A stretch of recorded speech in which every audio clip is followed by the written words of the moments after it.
오늘 우리가 함께 읽을 기록된 하나님 말씀은 구약의 말씀 여호수아서 24장 1절 그리고 11절에서 18절까지의 말씀입니다. 구약 357쪽경에 있는 구약의 말씀 여호수아 제24장 1에서 1절 그리고 11절에서 18절까지의 말씀입니다. 여호수아가 이스라엘 모든 지파를 세겜에 모으고 이스라엘 장로들과 그들의 수령들과 재판장들과 관리들을 부르매 그들이 하나님 앞에 나와 선지라. 11절 또 읽겠습니다. 너희가 요단을 건너 여리고에 이른즉 여리고 주민들 곧 아모리 족속과 브리스 족속과 가나안 족속과 헷 족속과 기르가스 족속과 히 족속과 여부스 족속이 너희와 싸우기로 내가 그들을 너희의 손에 넘겨 주었으며 내가 왕벌을 너희 앞에 보내어 그 아모리 족속의 두 왕을 너희 앞에서 쫓아내게 하였나니 너희의 칼이나 너희의 활로서 이같이 한 것이 아니며 내가 또 너희가 수고하지 아니한 땅과 너희가 건설하지 아니한 성읍들을 너희에게 주었더니 너희가 그 가운데 거주하며 너희는 또 너희가 심지 아니한 포도원과 감람원의 열매를 먹는다 하셨느니라. 그러므로 이제는 여호와를 경외하며 온전함과 진실함으로 그를 섬기라. 너희의 조상들이 강 저쪽과 애굽에서 섬기던 신들을 치워버리고 여호와만 섬기라.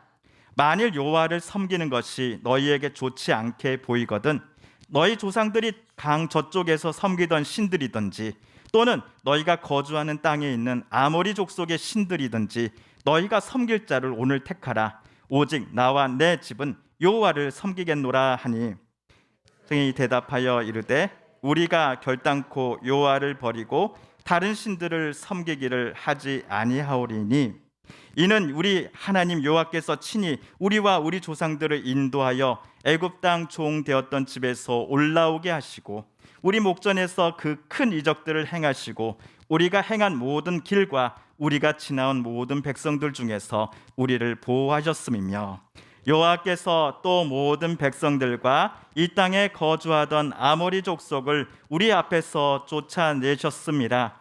그러므로 우리도 여호와를 섬기리니 그는 우리 하나님이심이니이다 하니라. 아멘.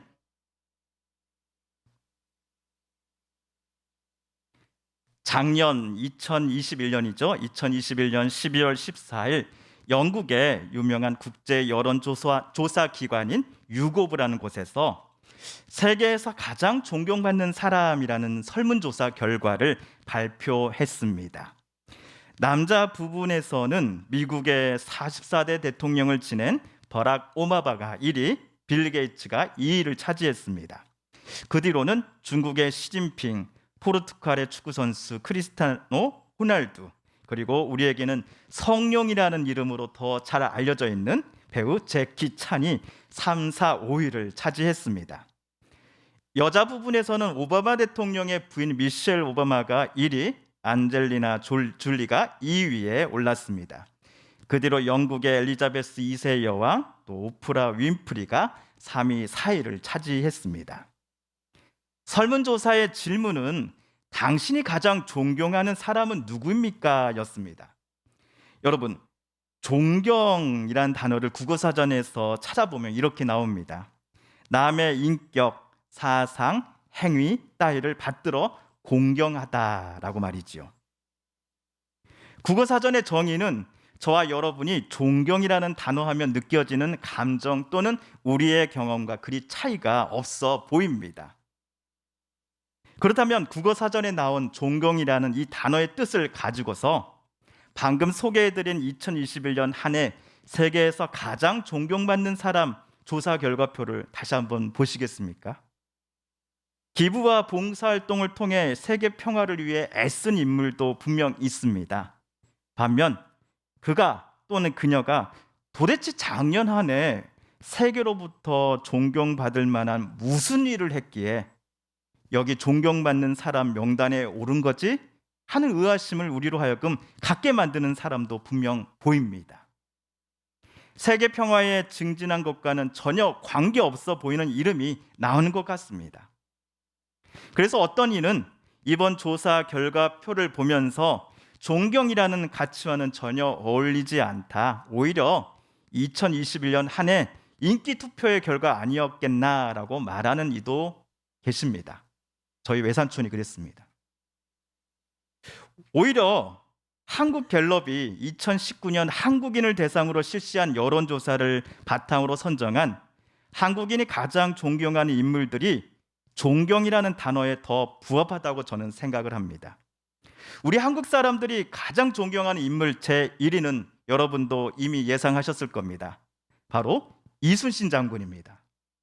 그리고 2위는 세종대왕입니다. 2014년도 조사에서도 이 두 분은 3위와 압도적인 표차로 1, 2등을 차지했습니다. 3등부터는 그 해에 두각을 나타낸 인물들이 번갈아 차지를 했었지요. 왜 이토록 우리 한국 사람들은 이 두 분을 존경하는 것일까?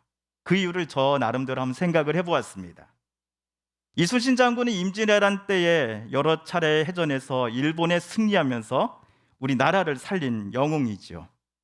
또한 세종대왕은 한글을 만드셨습니다. 또한 왕의 자리에 있는 동안 늘 백성을 위한 정치를 행했고 왕의 권력을 백성이 더 잘 살 수 있도록 하는데 사용했습니다. 두 분 모두 권력을 사욕을 위해 사용하지 않았습니다. 또한 말보다는 행동으로서 나라를 위해 자신의 모든 삶을 헌신한 분들입니다. 그래서 우리는 지금까지도 두 분을 존경하는 인물 1등, 2등으로 꼽는 게 아닌가 싶습니다. 아마도 대한민국이 사라지지 않는 한 이순신 장군과 세종대왕은 영원히 우리 한국 사람들이 존경하는 인물 1위, 2위에 오르실 것 같습니다. 한편 오늘 우리가 읽은 성경에서도 현대 이스라엘 사람들이 가장 존경하는 인물 중 한 명의 이름이 나옵니다. 바로 여호수아입니다. 여호수아는 모세의 후계자입니다. 청년 때부터 모세 옆에서 지도자 훈련을 받았던 그는 모세 사후의 지도자로서 하나님에 의해서 임명받았습니다. 모세와 아론을 따라 애굽에서 탈출한 이스라엘 백성들이 하나님께서 약속하신 가나안 땅을 정복하고 정착할 때에 여호수아는 지도자로서 정복 활동을 맨 앞에서 진두지휘했습니다. 청년 시절에는 주변의 반대에도 불구하고 갈렙과 함께 정탐을 다녀온 후 가나안 땅을 반드시 들어가야 한다라고 주장하기도 했습니다. 만약 여호수아의 도움이 없었다 한다면 모세는 분노하는 백성들을 가나안 땅 앞까지 데리고 가지 못했을 것입니다. 하지만 세월 앞에는 장사가 없다고 하지요. 여호수아도 이제 나이가 110세가 되었습니다. 하나님 앞에 서게 될 날이 얼마 남지 않았다라는 것을 여호수아는 잘 알고 있었습니다. 그렇기에 오늘 백성들 앞에서 행한 연설은 이스라엘 대표 지도자로서의 마지막 연설이었습니다. 모세와 아론을 따라 애굽에서 탈출한 그날부터 40년의 광야 생활을 거쳐 요단강을 건넌 후 가나안 땅을 정복하여 정착하기까지의 사건들을 여호수아는 떠올려 보며 백성들에게 들려주었습니다. 여호수아가 오늘 들려준 이야기에는 지난 40년간 여호와 하나님께서 자기네 이스라엘 백성들을 모른 척 내버려 두신 적이 단 하루도 없었다라는 고백으로 가득 차 있습니다. 고통과 아픔으로부터 이스라엘을 해방시켜 주신 이도 여호와이시오. 그들을 늘 안전한 길로 인도하시고 위험으로부터 지키시고 보호해 주신 분도 여호와 하나님이셨음을 여호수아는 이 시간 또 고백하고 있습니다. 그리고 어쩌면 이스라엘의 대표 지도자로서 백성들을 향한 마지막 부탁의 말을 간곡히 다음처럼 외쳤습니다. 오늘 말씀 14절, 15절을 우리 새번역 성경으로 다시 한번 읽어보겠습니다. 시작. 이렇게 말씀하셨으니 당신들은 이제 주님을 경외하면서 그를 성실하고 진실하게 섬기십시오. 그리고 여러분은 여러분의 조상이 강 저쪽의 메소포타미아와 이집트에서 섬기던 신들을 버리고 오직 주님만 섬기십시오. 주님을 섬기고 싶지 않거든 조상들이 강 저쪽의 메소포타미아에서 섬기던 신들이든지 아니면 당신들이 살고 있는 땅 아모리 사람들의 신들이든지 당신들이 어떤 신들을 섬길 것인지를 오늘 선택하십시오. 나와 나의 집안은 주님을 섬길 것입니다. 아멘. 아마도 방금 14, 15절에 적힌 메시지를 110세의 노년의 여호수아는 이스라엘 모든 이들이 모인 자리에서 마지막 힘을 다해 목청껏 외쳤을 것입니다. 지금까지 나는 하나님이 우리에게 어떤 분이셨는지를 여러분께 고백했습니다. 그래서 여호수아 나와 내 집안 모든 사람들은 오직 여호와를 내 하나님으로 섬길 것입니다. 이 자리에 모인 이스라엘 백성들이여, 당신들도 정하십시오. 여호와를 섬기겠습니까? 그렇다면 여호와를 경외하며 온전함과 진실함으로 여호와를 섬기십시오. 허나 이것이 여러분에게 좋게 보이지 않는다면 여기 우리가 정착한 가나안 땅에서 저 원주민들이 섬기던 그 신들을 섬기십시오. 이제 여러분이 선택하실 차례입니다. 여호수아의 연설, 아니 간곡한 부탁의 말이 끝났을 때 이스라엘 백성들의 대답은 무엇이었습니까? 오늘 말씀 16절, 17절을 제가 읽어보겠습니다. 백성들이 대답하였다. 주님을 저버리고 다른 신들을 섬기는 일은 우리가 절대로 하지 않겠습니다. 주 우리 하나님이 친히 우리와 우리 조상을 이집트 땅 종되었던 집에서 이끌어내시고 우리가 보는 앞에서 그 큰 기적을 일으키셨습니다. 또 우리가 이리로 오는 동안에 줄곧 우리를 지켜주셨고 우리가 여러 민족들 사이를 뚫고 지나오는 동안에 줄곧 우리를 지켜주셨습니다. 그리고 주님께서 이 모든 민족을 이 땅에 사는 아모리 사람까지도 우리 앞에서 쫓아내셨습니다.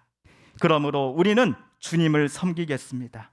오직 그분만이 우리의 하나님이십니다. 이스라엘 백성들은 은퇴 연설과 다름없는 자리에 단상에 올라선 여호수아 앞에 분명히 고백했습니다. 여호수아 어르신, 우리가 주 우리의 하나님만을 섬기며 그분의 말씀을 따르기로 결심합니다. 여호수아 어르신의 간곡한 당부와 부탁대로 우리는 행하겠습니다. 우리도 여호수아 어르신의 뜻을 그대로 이어받을 것을 이 자리에서 약속합니다 라고 그들은 여호수아 앞에 다짐했습니다. 아마도 이 큰 무리의 대답이 여호수아의 마음을 뜨겁게 만들었을 것입니다. 비록 그는 지도자 자리에서 내려오지만 오늘 들은 백성들의 대답 때문에 여호수아는 오늘까지 짊어졌던 지도자로서의 그 부담감을 안심하며 내려놓을 수 있었을 것입니다. 여러분, 대통령이 주어진 임기가 거의 끝나갈 무렵 무엇이 찾아온다라고 말하지요? 레임덕이 찾아온다라고 합니다. 대통령이 당선 초기에는 권력이 막강해서 외계 질서 등 조직 기강이 확실히 잡힙니다. 하지만 대부분의 정권 말기에는 자기가 임명한 사람들도 다음에 정권을 잡을 사람 눈치를 보느라 임기가 남아있는 대통령의 지시에 잘 따르지 않는 경향이 보이곤 합니다. 이런 현상을 우리가 레임덕이라고 부르지요. 어쩌면 여호수아에게도 이런 레임덕이 찾아오지 않았을까요? 왜냐하면 여호수아가 청년 때부터 지도자로 세움받아 110세 오늘까지 이스라엘 백성들을 위해 큰 일을 행했다 할지라도 오늘 여호수아는 이번 연설을 끝으로 지도자 자리에서 내려오기로 마음먹은 상태였기 때문입니다. 이스라엘 백성들로서는 권력을 내려놓는 여호수아보다는 그를 이어서 새롭게 지도자에 오를 인물이 누가 될지에 대해 더 관심을 쏟아낼 수밖에 없는 시기였기 때문입니다. 그러니 여호수아가 오늘 무슨 말을 한들 한 귀로 듣고 한 귀로 흘려버린다고 해도 이스라엘 사람들은 더 이상 여호수아를 두려워할 필요가 없습니다. 그의 눈치를 볼 필요가 없다라는 것입니다. 그럼에도 오늘 이스라엘 백성들은 여호수아가 지도자의 자리에 있든지 없든지 상관없이 우리들도 여호수아처럼 앞으로도 늘 여호와 하나님만을 내 하나님으로 고백하며 섬기며 살겠노라고 한 목소리로 대답하는 게 아닙니까? 마치 통사정을 하듯이 제발 우리의 이러한 마음을 알아달라고 믿어달라고 여호수아에게 외치고 있는 게 아닙니까? 백성이 이런 반응을 여호수아 앞에 보인 이유가 무엇이었을까요? 저는 이스라엘 백성들이 여호수아를 진심으로 존경했기 때문이다라고 생각합니다. 여호수아가 모세와 이스라엘 백성들을 진심으로 사랑하고 성실함으로 섬겨왔던 것을 백성들은 잘 알고 있었기 때문이다라고 저는 생각합니다. 여호수아가 모세 이후 새로운 지도자가 되어서도 초심을 잃지 않고 오늘에 이르기까지 늘 하나님을 경외하면서 또한 백성들을 사랑하고 섬겨왔음을 백성들은 자기들의 두 눈으로 똑똑히 보았기 때문일 것입니다. 여호수아의 말과 행동은 백성들의 존경을 받기에 충분했습니다.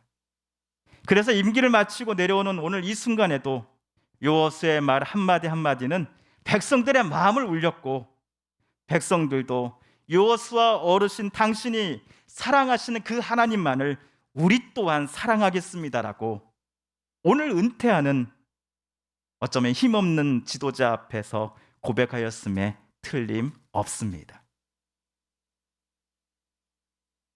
지난주 목요일에 우리 교회에서 이 대흥리 방향으로 나아가는 언덕 도로편에 공사가 있었습니다. 빗물등이 도로로 넘어오지 말라고 도로 옆에다가 배관을 설치하는 공사였습니다.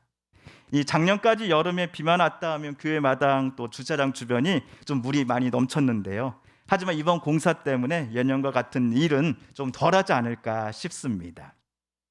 공사 현장에 나가서 작업하시는 분께 인사를 드렸습니다. 그런데 그분이 제게 목사님 어디 가셨어요? 라고 물으시더라고요. 제가 목사인데요. 그래서 혹시 유명준 목사님 말씀이세요? 라고 물었더니 예, 맞아요. 그 키 크고 잘생기신 분, 연세 있으신 그 목사님 계시잖아요. 근데 목사님 어디 가시고 이렇게 청년이 나왔나? 그러시더라고요. 목사님은요 5년 전에 은퇴하시고 지금은 제가 후임으로 와 있는 목사입니다 라고 말씀을 드렸습니다. 근데 그분이 이렇게 말씀을 하시더라고요. 제가 이 교회는 나가는 사람은 아닙니다만 이 근처 공사 때문에 여기에 올 때마다 유 목사님이 제게 참 잘해 주셨습니다. 이제 여기 와도 못 뵙게 되니 좀 아쉽네요. 이분뿐만 아니라 우리 마을 어르신분들 제가 만나 뵐 때마다 우리 올로 목사님들 향해 똑같이 말씀하시더라고요. 참 좋으신 어르신이었다. 우리 올로 목사님 그리고 사모님 여기 마을 이웃분들께 정말 존경받으시는 분 맞습니다. 그리고 우리 이웃분들과 우리 서북교회를 찾아오시는 손님들께 올로 목사님 또 사모님의 삶을 통해 하나님의 사랑과 은혜가 틀림없이 전해졌을 것입니다. 그런데 어떤 분들은 제게 조심스럽게 물어보십니다.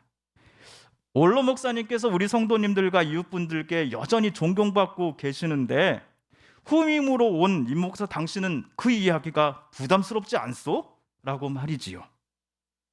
부담스럽지 않소? 라는 이 질문은요 아마도 이런 의도로 제게 물어보신 말씀일 겁니다.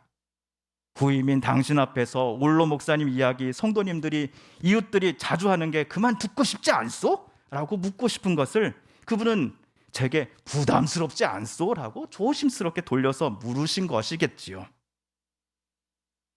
확실히 말씀드리건대 저는 부담스럽지 않습니다. 싫지 않습니다. 이렇게 훌륭하신 올로 목사님께서 오랫동안 땀과 눈물을 흘리며 애쓰셨던 서북교회 그리고 이웃분들로부터 존경받으시는 목사님께서 계셨던 이곳 서북교회에 담 목사로 오게 되어 저로서는 오히려 한없는 영광입니다. 올로 목사님에 비해서 저는 너무나 작은 존재입니다. 실제로 키도 작고요. 그렇지만 올로 목사님 그리고 사모님께서 우리 성도님들과 이웃분들께 나누신 그 사랑과 기도를 후임인 저도 조금씩 닮아가고 싶습니다. 말만 그럴듯하고 유창한 목사가 아니라 우리 올로 목사님처럼 우리 성도님들과 이웃분들을 진심으로 사랑하고 섬기며 기도하는 후임 목사로 살고 싶습니다. 또한 가정에서도 아이들에게 또 아내에게 목사에게 앞서서 존경할 만한 것이 조금이라도 있는 아빠요, 남편이 되고 싶습니다. 우리 성도님들께서는 성인이 된 자녀들에게서 여러모로 존경을 받고 계십니다. 저도 우리 성도님들처럼 되고 싶습니다. 우리 장로님, 권사님, 집사님들의 삶을 제가 옆에서 지켜보면서 우리 성도님들의 모습처럼 저 또한 목사로서 살아간다면 비록 저의 말이 유창하지 않을지라도 하나님의 사랑은 다른 분에게 전해질 것이라 믿기 때문입니다. 제가 TV에 나오는 유명한 목사는 안 될지라도 우리 아이들로 하여금 하나님이 어떤 분이신지, 하나님의 말씀과 뜻대로 사는 것이 얼마나 행복한 것인지를 느끼게 해줄 것이다 라고 저는 확신하기 때문입니다. 전도는 특별한 훈련을 받아야만 되는 것이 절대로 아닌 것 같습니다. 수천 가지의 교리를 외우고 수천 가지의 방법들을 가지고서 나아가는 것이 아니라고 생각합니다. 오늘 우리들의 말과 행동, 삶을 통해 예수의 아름다운 향기가 잔잔하게 풍겨날 때에 가장 가까이 있는 우리의 가족과 이웃들도 우리가 주로 고백하는 예수님을 만나게 될 것입니다. 앞으로도 사랑하고 섬기며 나보다 남을 더 높게 여기며 하나님을 온 마음 다해 사랑하며 기도하며 또한 살아가겠노라고 다짐하는 오늘 이 아침 우리의 기도가 되기를 이 아침 소망해 봅니다. 함께 기도하겠습니다.